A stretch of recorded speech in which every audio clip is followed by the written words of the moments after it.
November 10వ తేదీన దేశ రాజధాని ఢిల్లీలో జరిగిన ఆత్మాహుతి దాడి యావత్ భారతావనిని ఉలిక్కి పడేలా చేసింది.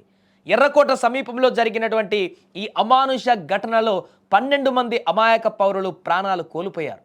మరో 20 మందికి పైగా తీవ్రంగా గాయపడ్డారు. ఈ దాడికి సంబంధించి ఢిల్లీ పోలీసులు తమ విచారణను వేగవంతం చేశారు. ఈ క్రమంలో పోలీసుల అదుపులో ఉన్నటువంటి అల్ ఫహల్ ఆసుపత్రికి చెందినటువంటి డాక్టర్ షాహిన్ను లోతుగా విచారించారు. దీంట్లో విస్తుపోయే అంశాలు బయటకు వచ్చాయి. విచారణలో డాక్టర్ షాహిన్ వెల్లడించిన విషయాలు షాకింగ్గా మారాయి. ఇప్పుడు భారత్లో ఆత్మాహుతి దాడులను నిర్వహించేందుకు సరిహద్దులు దాటి కుట్రలు జరుగుతున్నట్లుగా తేలింది.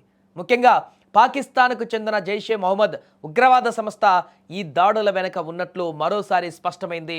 భారత్లో విధ్వంసం సృష్టించేందుకు జైషే మొహమ్మద్ సంస్థ పాకిస్తాన్లో విరాళాలు సేకరించినట్లుగా షాహిన్ తెలిపింది. ఇందుకు వారు సదా అనే యాప్ను వినియోగించినట్లుగా కూడా గుర్తించారు. ఈ యాప్ ద్వారానే ఉగ్రవాదులకు ఫండింగ్ అందింది. విచారణలో ఈ యాప్ పేరు వినిపించడం పోలీసులను సైతం ఆశ్చర్యపరిచింది.